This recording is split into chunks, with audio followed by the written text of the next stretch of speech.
lupa like, subscribe, lalu tekan tombol lonceng notifikasinya. Terima kasih. Itu turut mendoakan orang-orang alim. Pastinya para ulama, orang-orang alim memberikan manfaat kepada para binatang-binatang tersebut. Pertanyaannya, apa manfaat yang diberikan para ulama kepada binatang-binatang tersebut?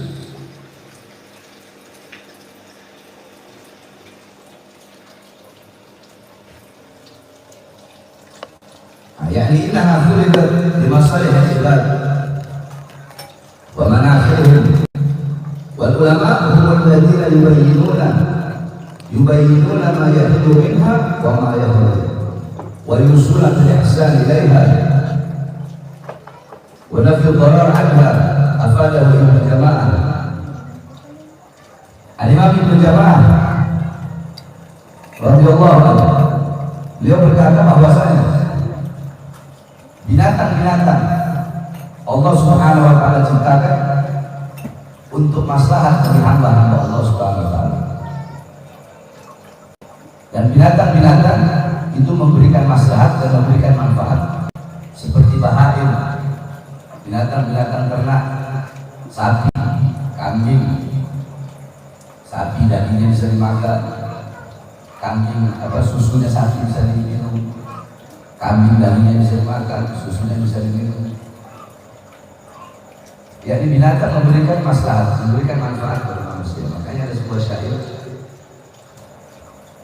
yang bunyi syair tersebut, cinta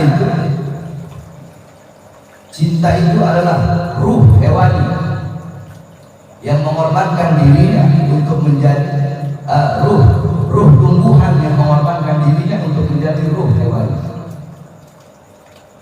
Ruh hewani mengorbankan dirinya untuk menjadi ruh yang menghamili Maryam.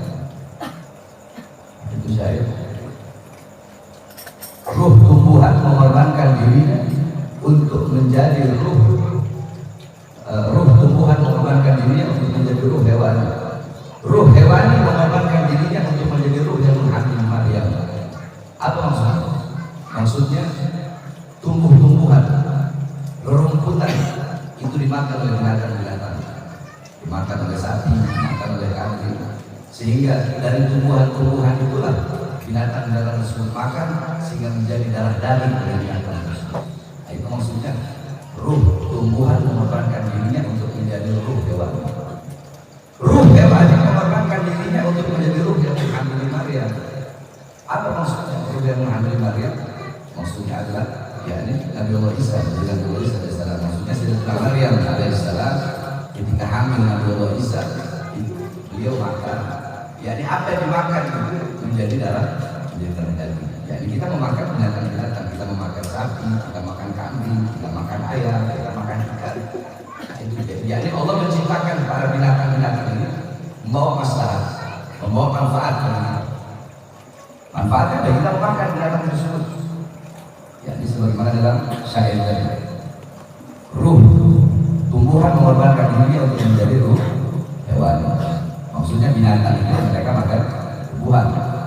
Ruh hewani mengorbankan dirinya untuk menjadi ruh yang menghamili Maryam, maksudnya menjadi manusia. Ya di darah dan makanya dikatakan oleh Rasulullah, ala inna fil jasadi mudghatan idza salahat salaha al-jasadu kullu wa idza fasada al-jasadu kullu ala wahyal qalb. Yakni di dalam diri manusia ada segumpal daging. Kalau daging itu baik seluruh anggota tubuh. Kalau daging itu rusak seluruh anggota tubuh. Daging itu adalah hati. Jadi orang kalau hatinya baik, seluruh anggota tubuhnya baik. Orang kalau hatinya rusak, seluruh anggota tubuhnya rusak. Nah, hati itu tumbuh dari makanan. Kalau yang masuk makanan yang baik, hatinya menjadi hati yang baik. Baik buruknya jawareh, baik buruknya anggota tubuh tergantung kepada hati. Baik buruknya hati tergantung makanan yang masuk. Kenapa? Karena hati tumbuh dari makanan. Itu maksudnya, yakni binatang-binatang itu memberikan maslahat dan manfaat bagi hamba-hamba Allah Subhanahu wa taala, bagi manusia.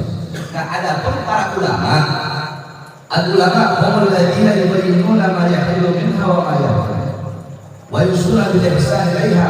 Dan para ulama orang-orang yang berilmu lah, beliau-beliau yang menjelaskan yubayyinuna, beliau-beliau yang menjelaskan kepada manusia ma yahillu minha wa ma yahrum, apa-apa yang halal dari binatang-binatang tersebut dan apa-apa yang haram dari binatang-binatang tersebut. Para ulama yang menjelaskan mana binatang yang halal dimakan, mana binatang yang haram dimakan. Dan para ulama juga yang mewasiatkan kepada seluruh manusia bil ihsan ilaiha, untuk berbuat baik kepada para binatang-binatang tersebut dan mencegah manusia untuk berbuat sesuatu yang membahayakan bagi binatang tersebut. Ulama yang menjelaskan kepada manusia bahwasanya kamu harus berbuat baik kepada binatang, kamu tidak boleh menyakiti binatang, kamu harus berkasih sayang kepada binatang. Itu para ulama yang menjelaskan kepada manusia sehingga manusia bisa tahu bahwasanya kita harus berbuat baik kepada binatang. Itulah manfaat yang diambil oleh binatang dari seorang ulama. Makanya binatang mendoakan para ulama. Kenapa? Binatang nggak bakal dia mau doain kalau tidak ada manfaat bagi dia. Apa manfaat yang didapatkan oleh binatang dari seorang ulama? Manfaat yang didapatkan adalah ulama tersebut menjelaskan, ulama tersebut menasihatkan, mewasiatkan kepada manusia, kepada hamba-hamba Allah bahwa saya berbuat baiklah kalian kepada binatang. Para ulama yang menjelaskan, yang membawa hadis irhamu man fil ard yarhamkum man fis sama, sayangilah, cintailah apa-apa yang ada di muka bumi Allah, maka engkau akan disayangi, maka engkau akan dicintai oleh apa-apa yang ada di langit. Maka yang la yurham, ulama yang menjelaskan itu, siapa yang tidak mencintai tidak akan dicintai, siapa yang tidak mengasihi tidak akan dikasihi, siapa yang tidak menyayangi tidak akan disayangi. Yang menjelaskan siapa? Bukan para ulama. Para ulama yang menjelaskan bagaimana bahwasanya kita harus mencintai apa-apa yang ada di bumi, bukan hanya mencintai, menyayangi, mengasihi sesama umat Islam saja. Bukan Rasulullah tidak bilang sayangilah, cintailah sesama Islam saja dalam hadis tersebut, tidak. Atau sayangilah, cintailah sesama manusia saja, tidak. Atau sayangilah, cintailah sesama warna kulit saja, sesama suku saja, sesama bangsa saja, sesama manusia saja, tidak. Tetapi apa-apa yang ada di muka bumi Allah SWT, entahkah itu binatang, entahkah itu tumbuhan, wajib bagi kita semua sebagai Islam, sebagai Muslim, sebagai mukmin untuk menyayangi dan mencintai. Siapa yang menjelaskan hadis itu? Siapa yang mensyarahkan hadis itu? Para ulama. Yakni menyayangi dan mencintai apa-apa yang ada di muka bumi Allah SWT. Makanya bahkan kalau kita pernah belajar fikih, di situ ada yang mahfud mafil kita. Apa-apa saja perkara-perkara yang haram, maya juzu wa mala juzu fil kita. Apa saja perkara-perkara yang boleh dan perkara-perkara yang tidak boleh di dalam peperangan. Contoh kita sedang berperang, tidak boleh menebang pohon kalau tidak ada udzur untuk kayu tersebut. Pohon tumbuhan daun, nggak boleh kita jalan asal ketik daun. Kasih sayang diajarkan dalam Islam kepada tumbuhan, kepada binatang-binatang. Bagaimana kasih sayang Rasulullah? Bagaimana kecintaan Rasulullah SAW? Kelembutan Rasulullah. Sahabat ditegur oleh Rasulullah SAW. Kenapa ditegur? Karena sahabat tersebut mengasah dia punya pisau di depan binatang, di depan hewan yang akan bersembunyi. Kenapa Rasulullah tegur?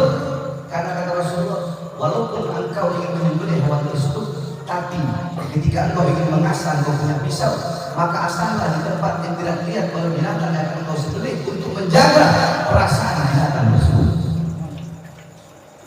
Kelembutan Rasulullah, kasih sayang Rasulullah, bahkan binatang Rasulullah jaga perasaan.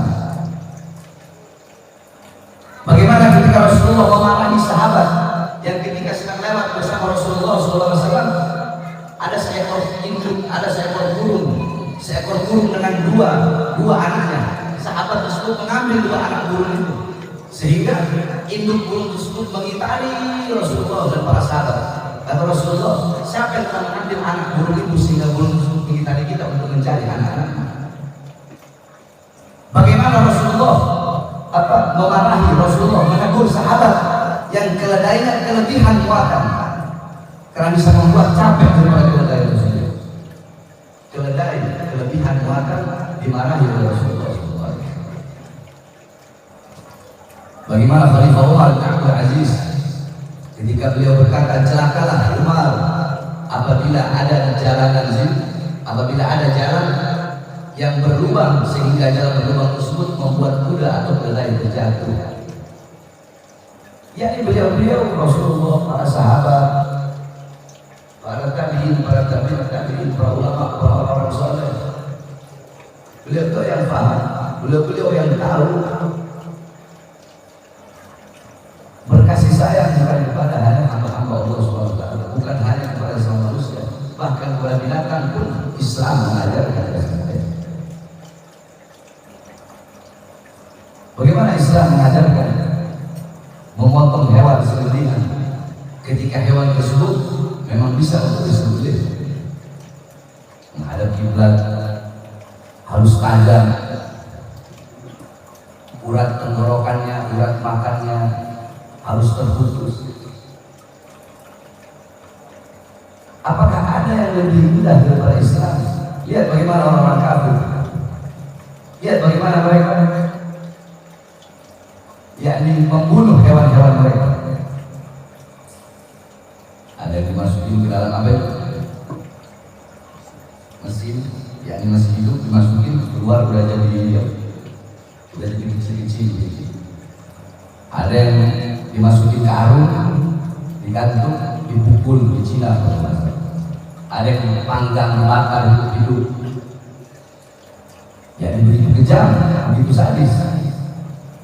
Islam luar biasa indah diajarkan dalam Islam, kasih sayang diajarkan dalam Islam, bahkan kepada binatang, menyembelih dengan cepat sehingga hewan tersebut tidak merasakan rasa sakit. Beda. Makanya jangan ajarkan kami tentang kasih sayang, jangan pernah ajarkan kami tentang kelembutan, jangan ajarkan kami tentang kasih sayang. Binatang yang kami sayang, binatang yang kami cintai. Terus kenapa kok Habib sama binatang sayang, sama binatang cinta, tapi sama orang munafik keras, sama kafir hati keras, sama orang zalim keras? Kenapa Habib sama binatang, Habib cinta, Habib sayang, tapi kepada orang-orang zalim kok Habib keras? Ya, karena bagi anak orang zalim dan binatang lebih mulia. Orang munafik dan binatang lebih mulia daripada orang munafik.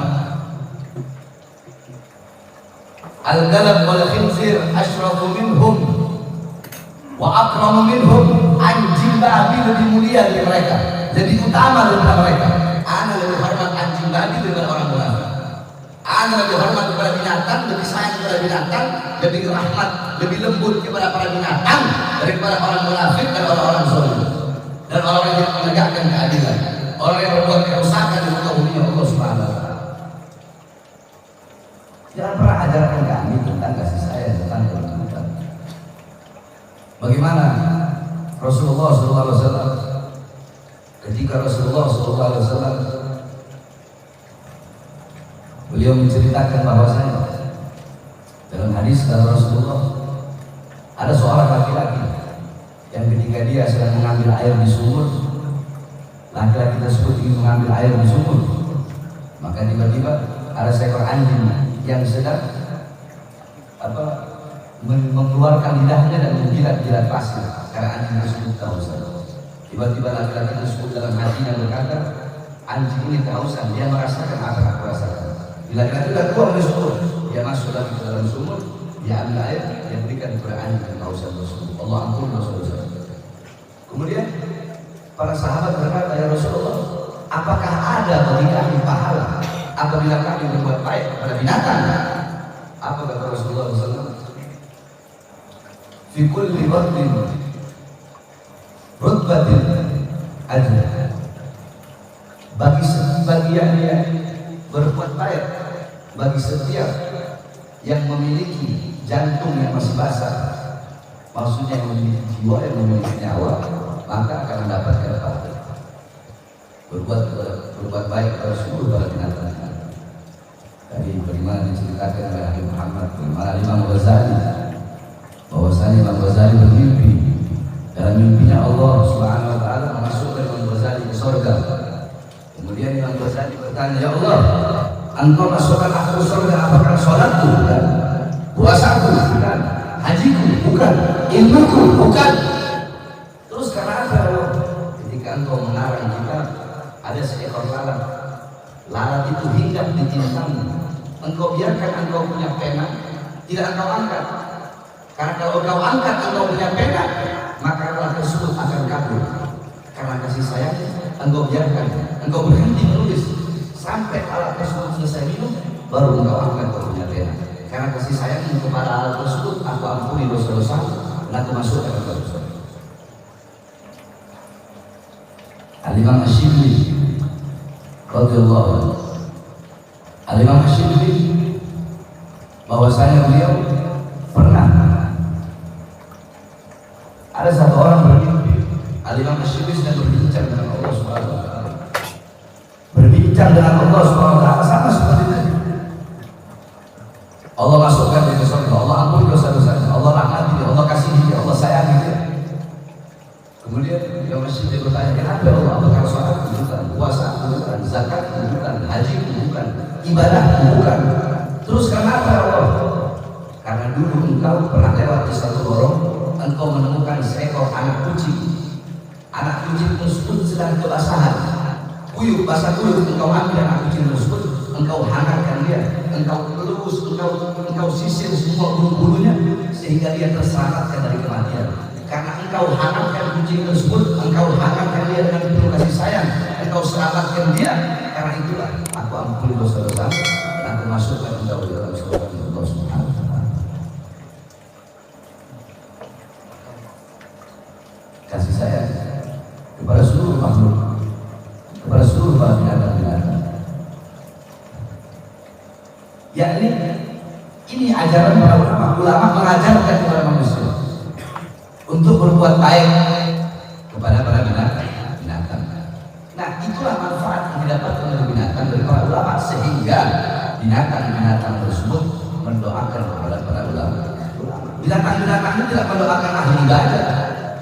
Para binatang-binatang itu tidak mendoakan orang-orang yang berpuasa, tidak mendoakan ahli puasa, tidak mendoakan ahli Quran, tidak mendoakan ahli ibadah, tidak mendoakan ahli sholat, tidak mendoakan ahli mujahadah, tidak mendoakan ahli riyadhah.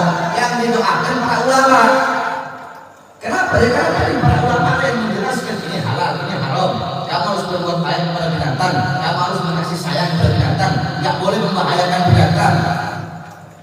Sampai-sampai Rasulullah SAW dalam hadis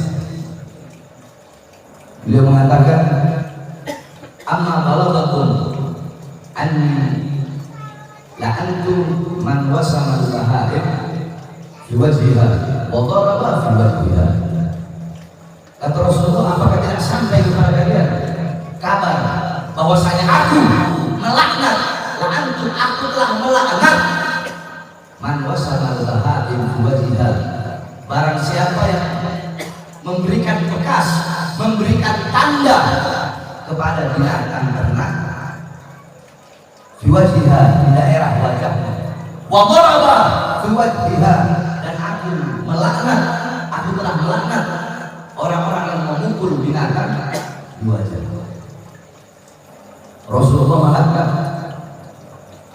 Rasulullah melaknat orang-orang yang memberikan tanda, memberikan cap, memberikan bekas pukulan bagi binatang di daerah wajah dan memukul binatang tersebut di daerah wajah. Makanya kita kalau naik kuda itu dicambuknya di daerah pantat, bukan di wajah.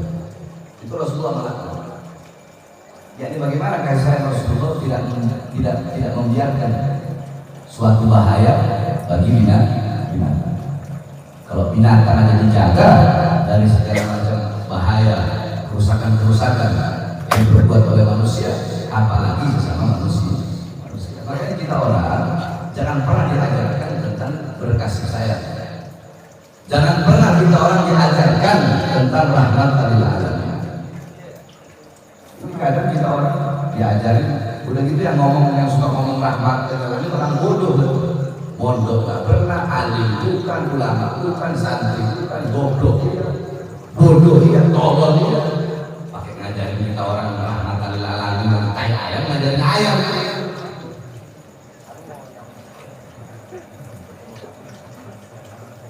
Harus rahmatan lil alamin, harus kasih sayang, goblok, jangan ajarin kita orang tentang kasih sayang.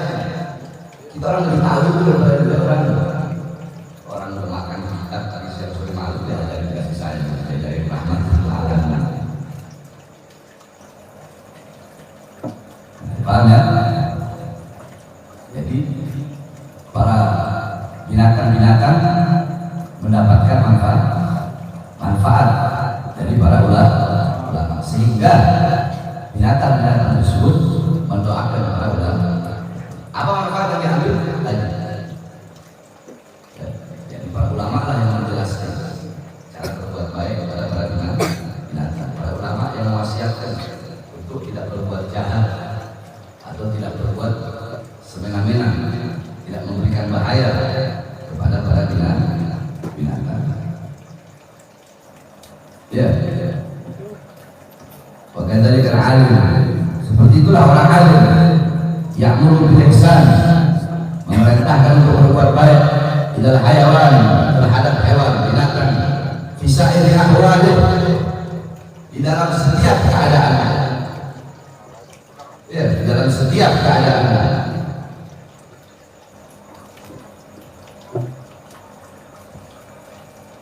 Hatta fi nabhihi fi ma yubah wa fi qadrihi haitsu jaza qadru, baik di dalam penyembelihan ketika hewan tersebut disembelih, dan baik di dalam pembunuhan ketika hewan tersebut boleh untuk dibunuh.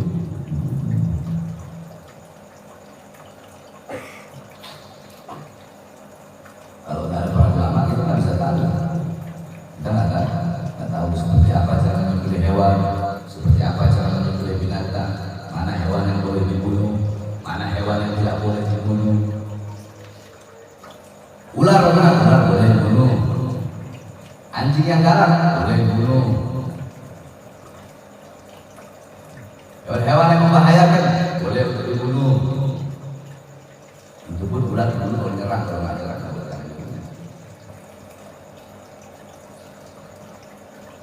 Yang menjelaskan adalah para ulama. Makanya kenapa para binatang-binatang mendoakan para ulama, mendoakan orang yang berilmu, karena para ulama lah yang mewasiatkan dan menjelaskan kepada manusia untuk berbuat baik kepada binatang. Makanya anak seorang sayyid, seorang habib, kadang ada ustaz bukan habib datang, jadi minta doanya habib cucu Rasulullah, dia orang berilmu, minta doa sama anak bilang bagaimana dia minta doa sama Allah wa ahlus samawat wa malaikatuh hatta namlat min fidru hatta kulta bil bahr yusalluna alaik. Bagaimana itu minta doa sama Allah, para malaikatnya, para penghuni langit, semut-semut yang ada dalam lubang, ikan yang ada dalam lautan, doain itu kan dia minta doain sama Allah. Makanya kenapa para ulama beliau mulia di sisi Allah, mendapatkan derajat yang tinggi di sisi Allah SWT. Binatang mendoakan, bahkan bukan hanya mendoakan, tetapi juga memohonkan ampun bagi para ulama, memohonkan ampun, memohonkan agar ulama itu diberi rahmat, diberi kasih sayang. Makanya itu salah satu penyebab kenapa daging ulama itu beracun. Mereka didoakan, para penghuni langit mendoakan. Makanya jangan macam-macam sama ulama, jangan macam-macam dengan para ulama, jangan macam-macam dengan orang soleh. Mereka dicintai oleh Allah. Beliau dicintai oleh para penduduk langit, dicintai oleh para penghuni langit. Ente macam-macam dengan ulama, ente bukan berurusan dengan orang bumi, ente berurusan dengan orang-orang lama. Ente macam-macam dengan ulama, bukan permainan bumi yang bakal mempermainkan ini, permainan langit yang bakal bermain.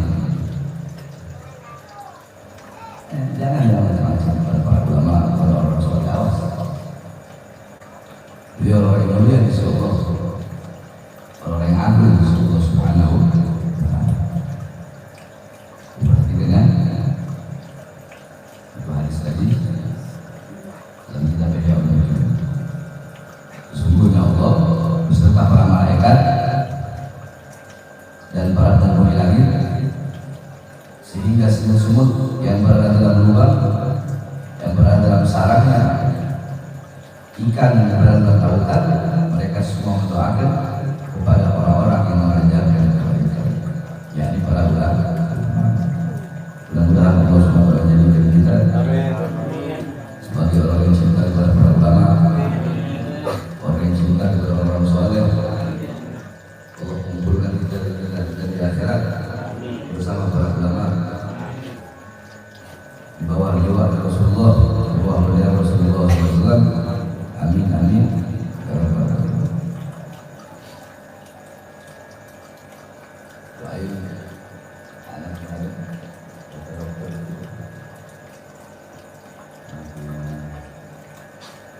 nasihatnya dan bisa sampai